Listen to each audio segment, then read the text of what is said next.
When I started babysitting, the parents gave me a horrifying set of rules. I thought I hit the jackpot when a rich family paid me $200 to babysit their child for a night. I never could have guessed this would have led to my life being ruined forever.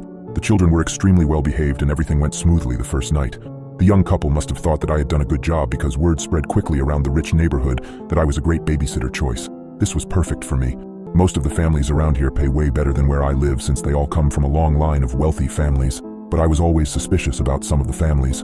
You hear rumors about really rich people, some very creepy stories, but I never actually believed any of them. Sometimes I'll babysit for a few hours and make a couple $100. Other times the parents want me to stay the night while they go off and get a hotel room so that they could be away from their kids for a change. That is where I make the big bucks. A couple of days ago, a husband and wife had texted me asking if I could stay the night at their mansion and watch their 7-year-old little girl for them. I happily agreed, not knowing this might be the last time I ever see the outside world again. When the day finally came, I drove my beat-up Jeep Wrangler to the edge of the rich neighborhood and made my way up this private driveway that I had never noticed before because the entrance was hidden back amongst the trees that surround the entire north side of town. I drove up this steep, winding driveway for what seemed like 10 minutes before I finally saw the house come into view. Out of all the houses I've babysat at, this was hands down the most gorgeous one I've ever seen. I hoped I would get some good money for this. I got out of my car and made my way up to the front porch, where I knocked on this gigantic wooden door. A few seconds later, a beautiful woman in her mid-30s answered and introduced herself as Mrs. Collins. She called her husband down, and shortly after, an extremely handsome man, also in his 30s, came walking down the grand stairway, holding an adorable little girl in his arms. The couple seemed very anxious to leave, and even though they were both gorgeous people, I could tell that underneath all of their beauty, they were both extremely tired and haggard from having to keep up with their 7-year-old. They were obviously very excited about having an entire night to themselves, and couldn't wait to get out of there as fast as they could. Before Mr. and Mrs. Collins left, however, Mrs. Collins handed me several pieces of paper and told me that she had written down a couple of instructions for me to follow throughout the night. She stressed to me how important it was to follow her instructions, and I assured her that I'd give them a look. I waved to the pretty young couple as they made their way down the driveway in their expensive Mercedes, and then closed the door behind me. I gave the instructions a quick once-over before folding the papers and stuffing them into my back pocket. I'll look at them later, I told myself. How stupid I was to do that. Mr. and Mrs. Collins' daughter Samantha was a very nice young girl who warmed up to me almost immediately, or so I thought. We had spent the next few hours playing games and watching TV. After we finished our 5th episode of Teen Titans Go, I noticed that it was getting late and asked Samantha what her bedtime was. She shrugged, not really giving me an answer, which is when I remembered Mrs. Collins' instructions. I pulled out the folded pieces of paper and scanned through them very quickly when I saw the words, "Samantha needs to be in bed before 8 p.m. I checked the time to find that it was almost 7:45. "Well, it looks like your bedtime is right now," I said, lift Samantha up off the couch so I could get her ready. She brushed her teeth and I tucked her into her California king-sized mattress. I told her goodnight and was leaving her room when she said something that stopped me in my tracks. "Don't forget to lock my door before you leave," she said. I stopped walking and turned back around toward her, confused. "What do you mean, don't forget to lock your door?" I asked. "Why would I need to lock your door? What if you have to go to the bathroom in the middle of the night?" She looked at me innocently and shrugged her shoulders again. "I don't know, but Mommy always locks my door before I go to sleep. She says she does it to protect me and herself. I don't remember what happens after I fall asleep, but Mommy says that I always try to leave my room at night, which is a bad thing." I looked at her dumbfounded. I didn't know what to say. What sort of parents would lock their child in their room at night? "Mommy told me that she would leave instructions for you to follow, and locking my door is one of them," she said. I had forgotten to read the rules. "Oh, okay, Samantha, I'll lock your door. Good. Good night, sweetheart," I stammered. She gave me a big smile and rolled over in her bed. I closed her door and noticed that there was a latch drilled into the door frame that would allow someone to lock it from the outside.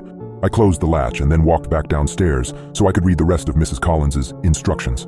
When I had first seen the pieces of paper, I was under the impression that they were just instructions that told me what shows Samantha is not allowed to watch or how to operate the surround sound. After I started reading them, though, I realized that I was wrong. I was completely and utterly wrong. I started reading, "Hello, Annie. I'm so glad that you agreed to stay the night and babysit Samantha for us. She's such an angel, and I'm sure that the both of you will get along very well. I know that our house might seem old and scary, but don't worry because nothing bad will happen to you as long as you follow some simple instructions. Firstly, Samantha needs to be in bed in her room with the door locked before 8 p.m. Do not open up her bedroom door after 8 p.m. I repeat, do not open Samantha's bedroom door after 8 p.m. She will try to convince you to open the door in many different ways. She will cry, scream, and threaten you until you give in, but do not listen to her. She can't hurt you as long as the door is closed." At this point, I was confused. Why would I leave her locked in there if she was screaming and crying to let her out? Something horribly wrong was going on here, but I continued reading. "Between 8:30 and 9:30 p.m., make sure you remain in the living room with the lights turned on. Around this time of night, you may hear scratching and growling coming from Samantha's room or from other parts of the house. These noises are nothing to worry about as long as you stay in the living room. Watch some TV to pass the time. We have a lot of movies to choose from. After 9:30, do not venture into any dark areas of the house. I would recommend that you turn on as many lights as you can before 9:30 so that you don't accidentally trap yourself. You might also happen to see a pair of yellow cat eyes looking at you through the darkness every once in a while. Do not stare at them for more than 30 seconds. These rules were getting more effed up by the second. I started sweating, my body feeling glued to the floor as I read over the strict but extremely terrifying rules that were put in place. Why had I agreed to take this job? At around 10 p.m., it might begin to sound like there are several people walking around in the basement downstairs. Do not worry, because as long as you stay out of the basement, they cannot get to you. I know it sounds unlikely, but around this time you will begin to feel an overwhelming urge to walk down into the basement. If this happens, go into the kitchen and drink a cold glass of milk. This usually helps. The urge will most likely pass after about 10 minutes, but if the urge is still there after 10 minutes and you don't think that you will be able to stop yourself from walking into the basement, then call either me or Mr. Collins and we'll tell you what to do. Now this next part is very important. You will be sleeping in our guest room upstairs for the night. Before you go to bed, make sure that you leave a plate outside your bedroom door with a piece of raw steak on it. You can find the raw steak in our refrigerator, and leave a glass of milk next to the plate as well. And that's about it. Final rule, don't eat meat after 8 o'clock. They might see it as a threat and will most likely attack you. P.S. Throughout the night you might hear a dog whimpering from somewhere off inside the house. We don't have a dog, so don't go looking for it. I hadn't realized what I had gotten myself into. Right as I had finished reading the rules, it was 8:31, and the growling noises just started. It sounded like they were coming from every room in the effing house. My hands were shaking as I reread the instructions, the realization of what I was dealing with sinking in. I was trapped in a house with something that was far from normal. The growling noises were getting louder and seemed to be coming from every room. I forced myself to calm down, taking deep breaths. I had to follow the rules no matter how bizarre they were. Over the next few hours, things only got stranger and more terrifying. The growling turned into scratching, and sometimes I would hear what sounded like a soft whimpering, like a dog. But I remembered Mrs. Collins's postscript. They didn't have a dog. I stayed in the living room, keeping the lights on as instructed, and waited. The urge to go down to the basement was strong, but I fought against it, going into the kitchen and gulping down glasses of milk. Around 10 p.m., I heard the sounds of footsteps in the basement, but I didn't go down there. I stayed put, watching TV to distract myself from the cacophony. It was during one of these distractions that I noticed a different piece of paper on the coffee table, a sheet that had been tucked away under a magazine. It was a diet plan for Samantha, written in Mrs. Collins's neat handwriting. My heart skipped a beat as I read through it. It was a weekly meal plan, but it wasn't the usual fare you'd feed a 7-year-old. Liver on Monday, kidneys on Wednesday, heart on Friday. It was a diet composed of human organs. My stomach churned as the horrifying truth hit me. Samantha wasn't just some ordinary child. She was something else. As the realization dawned on me, I heard a loud crash from upstairs. It sounded like a door being broken down. The noise was followed by the soft padding of feet on the staircase. Samantha. I could hear her humming a lullaby as she descended, her voice echoing through the eerily silent house. My heart pounded in my chest as I stood rooted to the spot, my mind racing. I thought back to Mrs. Collins's instructions, her insistence that I follow them exactly, but it was too late for that now. I had made a terrible mistake, and now I was about to pay the price. I could hear Samantha getting closer, her humming growing louder. It was then that I realized the horrifying truth. I wasn't here to babysit Samantha. I was here to feed her. I was the meal. Before you go to bed tonight, there's something that you need to check. It might just save your life. I recall waking up suffocating and drenched in sweat. I was 8 years old, and I had one of those nights where I just couldn't sleep.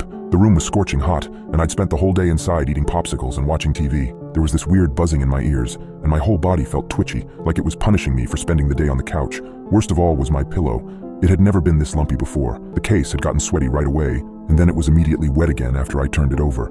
No matter how much I tossed and turned, I just couldn't get comfortable. But this wasn't just because of the summer heat. Finally, I got up and walked past my little sister's room and walked downstairs, where my dad was watching baseball. Seeing me, he muted it and asked if I needed anything. I shrugged. My pillow sucks, that's all. He nodded. Then he got this weird smile and said, "Maybe it's Mr. Pillow." My dad has always been a goofball. When my mom had left when my sister Madison and I were little, he had stepped up in a big way, loving us double. He was always the one to tell us stupid ghost stories on camping trips about demon-possessed deer or bears who loved the smell of girls' shampoo. And then of course he'd come rattle the tent in the middle of the night and scare us out of our minds. "I'm just going to get some water and then head back to bed," I said. I looked over at the TV. The Brewers were losing by like 8 runs, so maybe he was trying to distract himself. "He was a real creep," said my dad, ignoring me. Of course he wasn't called the Mr. Pillow back then. I think his name was Douglas something. He loved sneaking into kids' rooms and then strangling them to death. "Thanks for that," I said, pouring myself a glass of water. "That's definitely going to help me sleep." "Of course they caught him eventually," said my dad. "Big trial and everything. But before he ever got convicted, his cellmates suffocated him to death with a pillow." "Got it," I said. I turned to the fridge and found some leftover pizza. Then I carefully started picking off the pepperoni as my dad continued. The weird thing came the next night, said my dad. He told me that they found the cellmate dead too, suffocated, except there'd been no one in the cell to do the deed.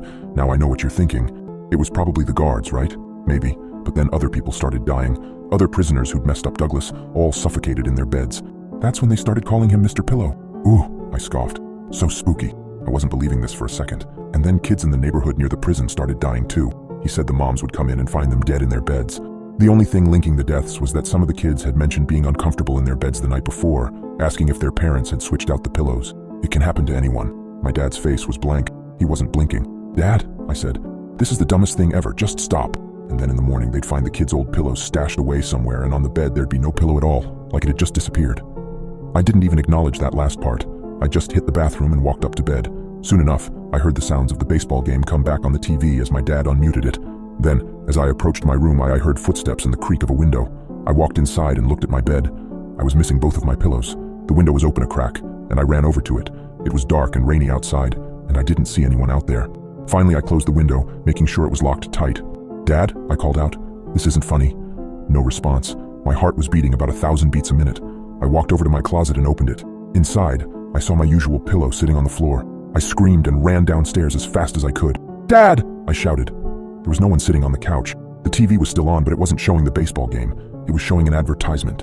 It was for a pillow. It would fold up with a piece of Velcro, and the kids were able to hug the pillow. It was called Mr. Pillow. I was shaking. I didn't know what to do. When the advertisement started to finish, it cut to a distorted, dark room. Children were lying on their Mr. Pillows face down. Each one was covered in blood from head to toe. I backed away from the TV. Sweat was building on my hands. One kid cried out in a blood-curdling scream, and a man in all black walked over to her and pushed her head further down into the pillow. Silence. The TV turned off, and the house went silent. Dad, where are you? No response. There was a ring at the doorbell. I knew I wasn't going to open that, but I simply took a peek through the blinds. It was a Mr. Pillow, lying there on my welcome mat. I ran to the other side of the house. Tears were falling down my face. I ran to my parents' bedroom. Dad, please stop with all this. My dad was lying on his bed, face down. His face was smothered by a Mr. Pillow. I slowly walked up to him, my legs trembling as I took each step. When I touched his face, he let out a deafening scream. His face came up from the blood-stained pillow, and he was missing his nose and one of his eyes. Before I could back away, he grabbed my head and forced it on the pillow. I couldn't breathe. My face was scorching hot. It felt like it was burning off. He was pushing so hard that I couldn't even get a word out. This was how I was going to die, I thought. My own father was going to smother me to death. Then he stopped. I felt a hand lift off the back of my head. When I looked up, my father was gone. When I walked back to the living room, he was sitting there watching the baseball game. I was so confused. Had I just imagined all of this? I couldn't have. I was still recovering from my lack of airflow, and my face still felt hot. My father's head was turned away from me as he motioned his hand for me to come to him. Come sit down, honey. I was skeptical, but I slowly followed. I want to teach you a bit about baseball. You see the batter here? He swung at 2 balls that are within the square. If he gets the 3rd strike, he goes to sleep. Goes to sleep? I asked. Yes. He won't wake up. The batter was missing a nose and an eye. By the time I had walked up to the couch, I saw my father's face. He still had the same horrifying, deformed face. I backed away. He stood up and I stumbled to my knees. Everyone needs to sleep at some point.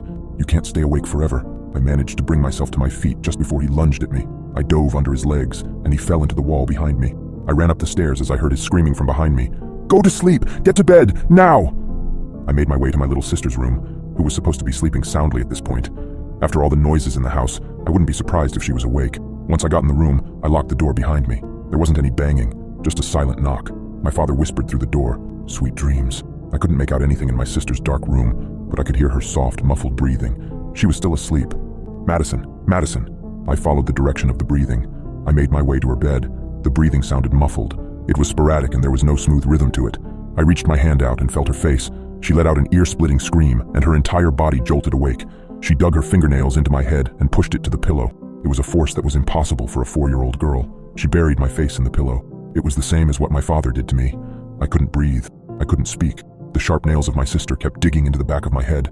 I swung my arms around, trying to grab her and get her off me. No matter where I pushed her, her nails stayed put. They didn't leave my head. The burning sensation came back. I felt my face burning off to a crisp. This was my fate. My baby sister was going to suffocate me to death. My playful, loving, beautiful little sister. My sister let out a whisper, and it sounded like blood was filling her lungs. Go to sleep. I was losing consciousness. No air was getting to my lungs. I couldn't see anything aside from the empty void of what I assumed to be a pillow. Mr. Pillow. The force on my head lightened. I felt my sister's nails leave my skull. The feeling of blood dripping down my scalp subsided. I was able to move again. I lifted my head up from the pillow, but I wasn't in my sister's room anymore. It was no longer dark. I was in my own room. The sun was shining through the blinds. Wind was blowing through the crack of my open window. But my pillows felt different. They weren't soft. They were fuzzy. They were Mr. Pillows. I heard my dad calling for me from downstairs. "Honey, breakfast is ready." Maybe my dad got me new pillows. Maybe this was my gift. Maybe it was all a bad dream. I dreamt all of this. I'm sure of it. "Be down in a sec, Dad." I was in a hurry to rush downstairs. It was Sunday. Dad always makes pancakes on Sunday. I threw on some new clothes and splashed some water on my face. Now it might have been me still waking up or have been in a hurry to run downstairs, but I could have sworn my face looked funny. My nose looked different, and my left eye looked odd. It was a long night. I think I'm going to let my dad know that I don't like the new pillows that he gave me. So do me a favor. Take a look at your pillows. Make sure they're the right ones. Make sure they're not hot, but cold. Make sure they're not fuzzy, but smooth. Make sure your room isn't too hot. Make sure you won't suffocate to death while sleeping. Because if you don't, you're going to have a really, really hard time sleeping tonight.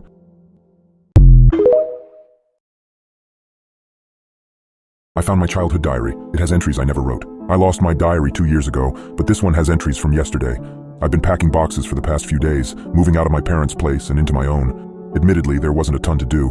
I'm trying to furnish a whole apartment with a bedroom's worth of stuff. It's strange how it can seem like you own so many things until you move to a larger space.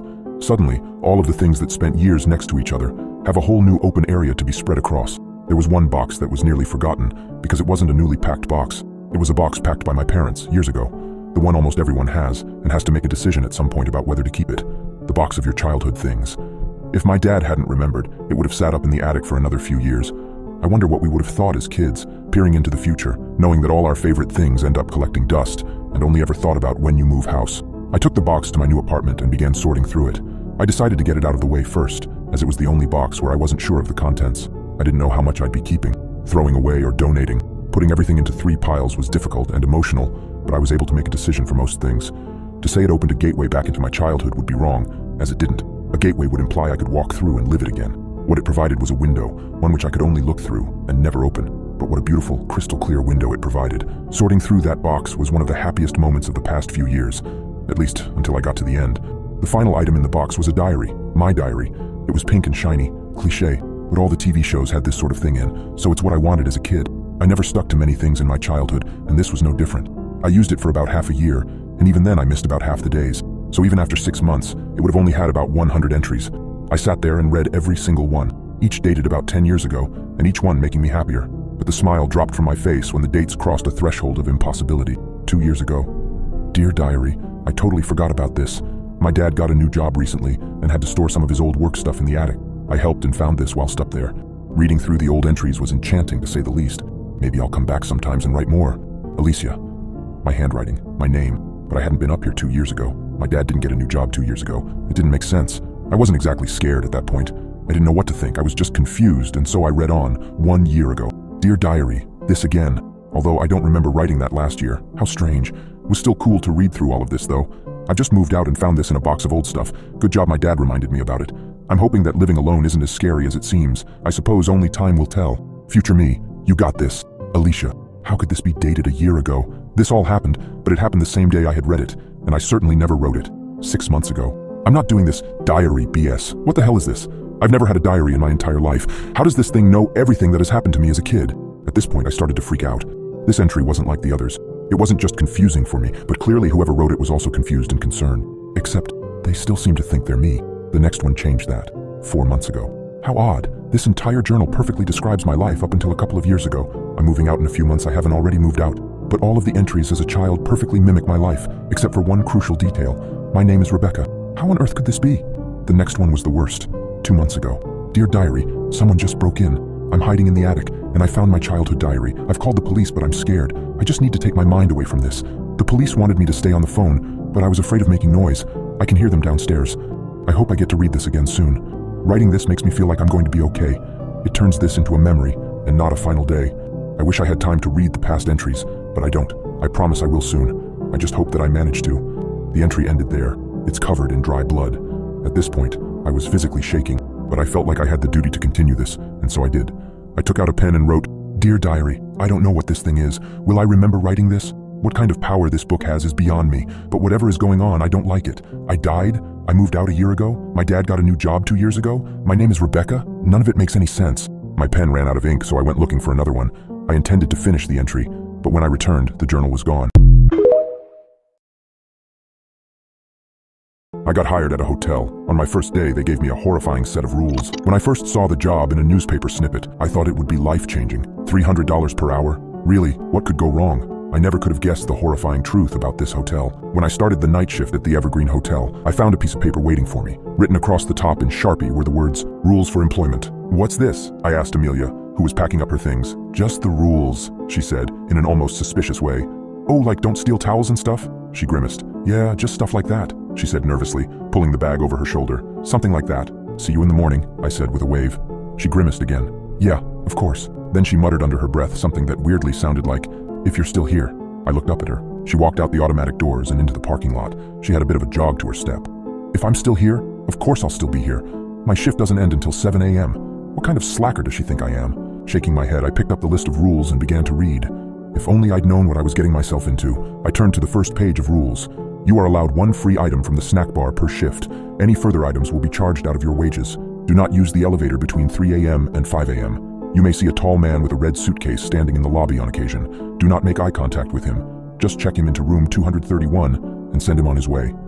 I froze. Why was that sentence read in particular? Don't make eye contact? It was a weird rule for a hotel and made me feel slightly uncomfortable, but I shrugged it off as nothing and continued reading the rest of the rules.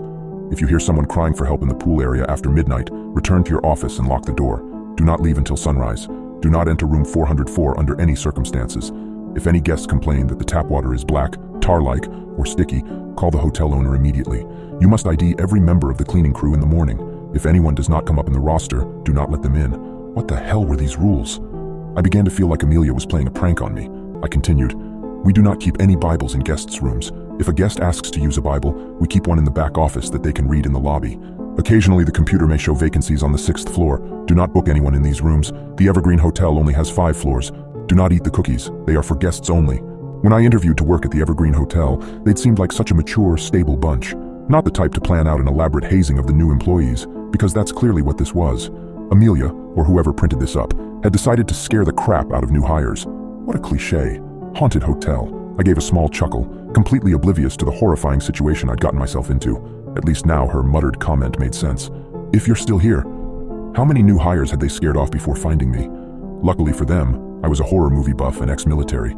I didn't scare easily.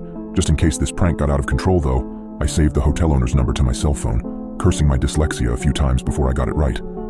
There were more rules, but I didn't read them. Instead, I walked into the lobby, poured myself a cold cup of coffee, and returned to the front desk. It would be an interesting night. Hours passed and nothing abnormal happened. Until... ding. The bell at the front desk rang. It was a little past 3. I was sitting in the back office drinking another cup of coffee, playing StarCraft on my laptop. Technically, I was supposed to be going over checkout logs, but I could do that later. Ding, another impatient ring. With a sigh, I heaved myself up from my computer and made my way to the front desk. It was him, the man with the red suitcase. I averted my eyes, focusing on the desk in front of me. I remembered the red text, "Don't make eye contact." Yeah, it was an immature hazing, but that didn't mean I was going to fail at it. I'm competitive by nature, and I was going to ace this thing. From what little I saw, the man seemed to be a tall, thin man dressed in a suit, standing in the corner of the lobby next to the grandfather clock, probably one of Amelia's friends, or that employee Dominic who I'd briefly met earlier. Oh, of course. That's why I'm not allowed to make eye contact. I'd recognize him. I broke into a smile. That's actually really clever. I looked down at my computer, pulling up the check-in screen for room 213. When I looked back up, the man was standing right in front of me. I froze. How'd he get there so fast? I hadn't even heard footsteps. He was just suddenly there. My pulse started to race, but I took a deep breath in, steadying myself. Can I help you?" He didn't reply, save for his fingernails rapping against the front desk. Tap, tap, tap, tap. This is getting really creepy, really fast. I took in a deep, shuddering breath. No, that's what they want me to do. Get scared. They're probably watching all of this right now from the security cameras, laughing their bums off. Tap, tap, tap, tap. I glanced up again. My eyes fell on his suitcase. He'd left in the center of the lobby, and that's when I noticed it wasn't actually a red suitcase. It was white. Based on the metallic smell, I knew exactly what it was. There was so much blood soaking through the cloth, it appeared red. The substance dripped out onto the floor, welling in a puddle underneath the wheels. Just a stupid prank, I told myself. My eyes snapped back to the computer. I clicked on room 213, fed the new hotel key into the reader. I plucked the key out and slid it across the desk. Without a word, he took the key. I didn't look up until the sound of his suitcase rolling across the linoleum disappeared. When I did, my blood ran cold. The floor was clean. Where the suitcase had stood, where blood had pooled onto the floor in an inky mess, there was only clean wood. What the hell? As I stood there, thoughts racing through my mind, I heard it. the ding of the elevators down the hall, and then, not 60 seconds later, a cacophony of sound. Racing thumps across the ceiling right above me, as if several people were running as fast as they could. The phone began to ring. Calls flooded in from rooms 202, 207, 218. What the hell is going on the second floor? That's when my eyes fell on the list, pushed aside and forgotten on the desk. Just check him into room 231 and send him on his way. Not room 213, room 231. My dyslexia had made me read it wrong. I'd checked him into the wrong room. I was starting to believe this wasn't just a dumb prank. The phone continued ringing, and fear gripped me. I picked up the first call, and a woman's voice shrieked from the other end. "There's someone in here with us. He's standing right outside the bathroom door. Please help." I was paralyzed. What should I do? Should I call the police? Then, a horrifying thought came to mind. The elevators were not to be used between 3 a.m. and 5 a.m. It was currently 3:30 a.m. What if the man or whatever he was controlling them? What if the elevators were a trap? Suddenly, a chill ran down my spine. I heard a slow, methodical dragging sound coming from the hallway behind me, echoing down the corridor towards the front desk. It was like someone, or something, was dragging a heavy object. I ducked down, trying to hide beneath the desk, praying it wouldn't see me. My breaths were shallow, and my heart raced. The dragging sound came closer and closer, and I could barely hold in my scream. That's when I remembered the rule about not entering room 404. What was in there? Could it be a safe place? A way to escape whatever was happening in the hotel? I grabbed the set of master keys and tiptoed out of the reception, making sure to avoid any line of sight to the elevator and the hallway leading from it. As I reached the 4th floor, I felt an uncanny sense of dread. I approached room 404 slowly, my hand trembling as I put the key in the lock. As I turned the knob and gently pushed the door open, a cold breeze hit me. The room was pitch black, but I had a feeling I wasn't alone. And suddenly, I felt a hot gust of wind. It was coming from directly in front of me. A dim ray of moonlight shined through the curtains. It reflected on a pair of eyes in front of me. A soft whisper, chillingly close, spoke out. "You shouldn't have come here."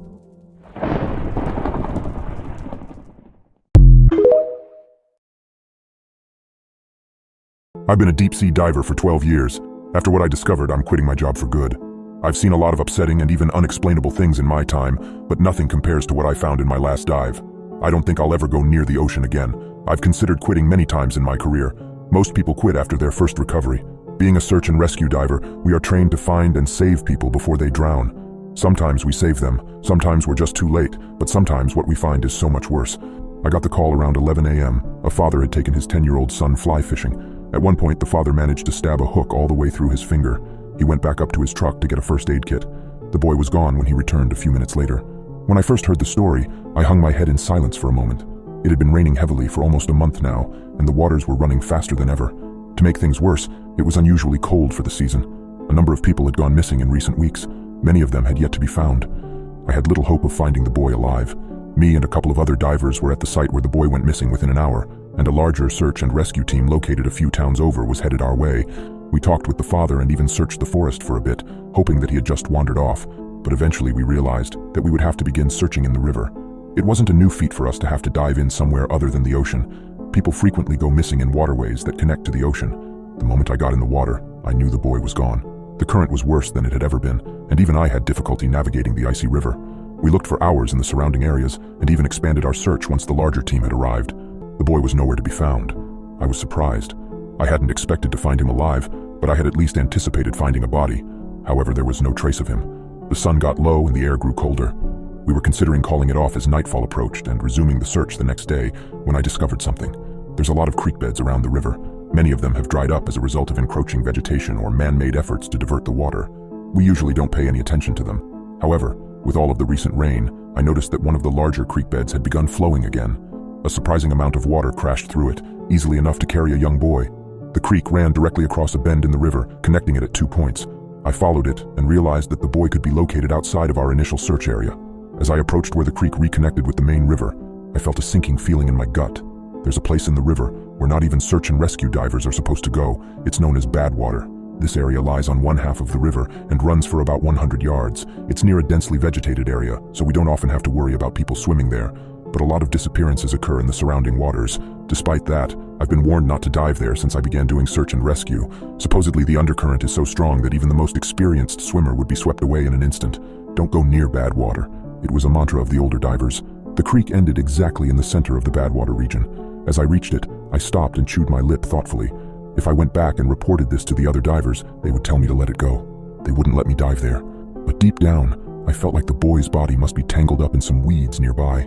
If only I could find it.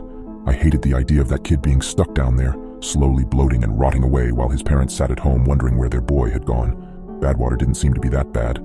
I'd seen rougher waters before, but I knew looks could be deceiving. Just below the surface it could be flowing faster than I ever imagined, and I'd be swept away in an instant.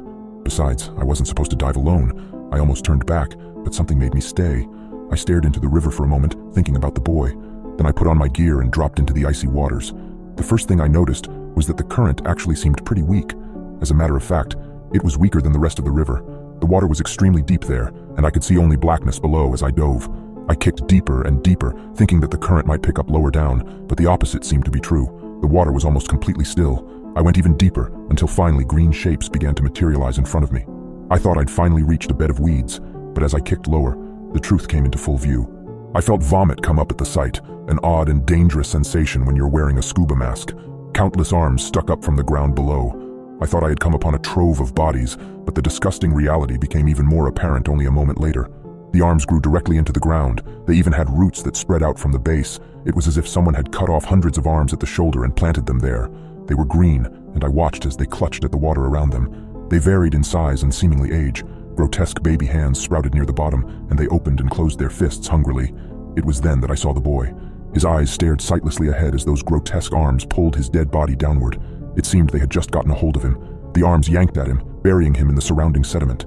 They pushed and writhed and squirmed until he was securely buried up to the chest.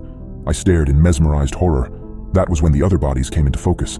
There must have been at least 4 more, all in varying stages of decay. Some were bloated beyond recognition, only bulky white masses that protruded loosely from the riverbed. I once again felt vomit rising in my throat and swallowed it back down. The hands were feeding off the bodies, using them as fertilizer. The moment I clambered out of the water, I tore my mask off and retched. I couldn't stop thinking about those disgusting bodies, those grasping hands. They were like some sort of carnivorous plant, yet they were so humanoid. I vomited again at the thought. I frantically ran back to our base camp and pulled one of the other divers aside. Moose was the most experienced person on our team. He'd been diving for over 20 years ever since moving here. I told him about what I saw. When I finished, he stared at me in cold silence. I told you never to go near Badwater. His voice contained an iciness that even his thick Louisiana accent couldn't conceal. That's what you're concerned about? I was incredulous. He placed a hand on my shoulder and squeezed tightly. Don't tell anyone else about this. If the others find out you went into Badwater. He trailed off and thought for a moment. Well, it won't be good. He shook his head like a disappointed father. But what about those things? I tried to keep my voice down, hoping no one would hear us. How many people have died because of those damn things? Shut up, Moose said. We have an agreement. There's a reason they only grow in Badwater. Don't mess this up. I started to say something, but the words caught in my throat. He was keeping something from me. He sighed, and I saw something like sadness behind his eyes. Sometimes you have to decide between lesser and greater evils. Even the best possible decisions can still keep you up at night. He went silent for a moment and only stared at me. Don't tell anyone about this. Maybe one day you'll understand. He walked away after that and called off the day's search. Despite what I told him, we continued to search for the next 2 days. By the 3rd day, we called it off completely and gave our condolences to the family. The search was called off, but I couldn't let it go. That night, I went back to Badwater alone. I took my equipment and drove over there. I had to see those horrible plant-like arms again. I had to know they were real. As soon as I got there, I threw on my scuba gear and dove into the darkness. I dove into the icy blackness, kicking deeper and deeper. I swam past the typical small fish or seagrass until I reached the riverbed. But this time, there was nothing. No grasping green arms, no buried bodies, just empty mud and darkness. Was I in the wrong spot? No, I was sure of it. I surfaced, gasping for air. As I swam for shore, I felt something brush my leg. I jerked away, heart pounding, and turned to look. Nothing. It must have been the seagrass. Then I felt a sharp set of claws dig into my leg. I screamed out in pain, muffled by the cover on my face. I kicked and tried to swing at the claws, but it was no use. They were digging deeper into my skin. A pale arm reached up from the depths below, its long, skinny fingers brushing my flipper.